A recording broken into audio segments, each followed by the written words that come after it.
भारत ने वो कर दिखाया है जो कभी केवल विकसित देशों की रणनीति मानी जाती थी।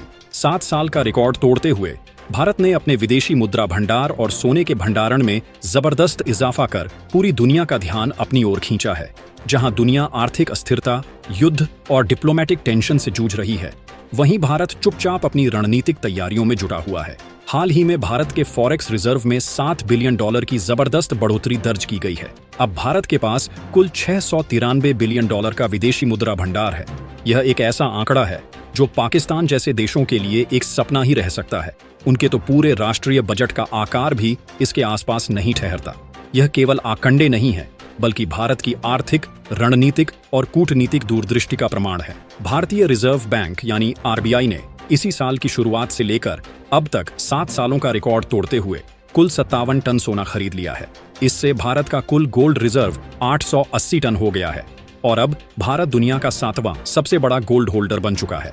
यह आंकड़ा केवल धातु के रूप में सोना रखने का नहीं है, बल्कि यह भारत की आर्थिक संप्रभुता, भविष्य की तैयारियों और अंतर्राष्ट्रीय वित्तीय स्थिरता का संकेत है।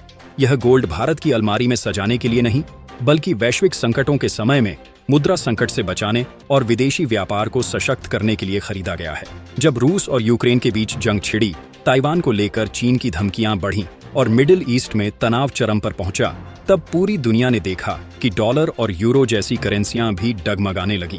लेकिन सोना वो अपनी चमक नहीं खोता। ऐसे में भारत की ये गोल्डन स्ट्रैटेजी एक मास्टर स्ट्रोक साबित हो रही है। आरबीआई की इस सोने की खरीद का मतलब है कि भारत भविष्य में अमेरिकी डॉलर की दादागिरी से बचने की तैयारी कर रहा है।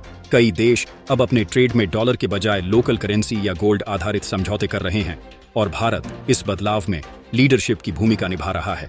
रूस, ईरान, साउथ ईस्ट एशिया और अफ्रीका जैसे देशों के साथ भारत की गोल्ड बेस्ड ट्रेड की चर्चा अब जोर पकड़ रही है। अब सवाल उठता है, क्या भारत एक नई गोल्डन ग्लोबल इकोनॉमी की नींव रख रहा है? विशेषज्ञों का कहना है कि बिल्कुल हाँ।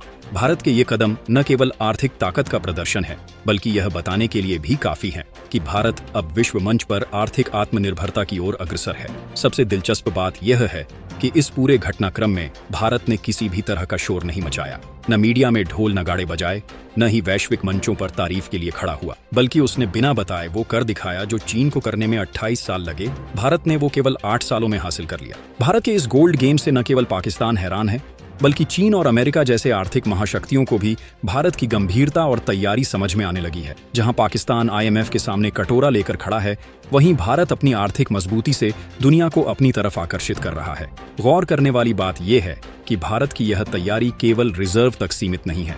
भारत डिजिटल करेंसी, रुपए आधारित व्यापार और स्वदेशी आर्थिक मॉडल पर भी तेजी से काम कर रहा है। इसका मतलब है कि भारत अब किसी भी वैश्विक आर्थिक झटके का सामना करने के लिए न केवल तैयार है, बल्कि अन्य देशों को भी रास्ता दिखा रहा है। अब भारत को सोने की चिड़िया केवल इतिहास में नहीं, बल्कि वर्तमान और भविष्य में भी कहा जा सकता है। एक ओर अगर भारत का आईटी और स्पेस सेक्टर उसे टेक्नोलॉजी लीडर बना रहा है, तो दूसरी ओर यह फाइनेंशियल रणनीति उसे आर्थिक महाशक्ति बनने की दिशा में आगे ले जा रही। आज का भारत केवल बोलता नहीं, करके दिखाता है।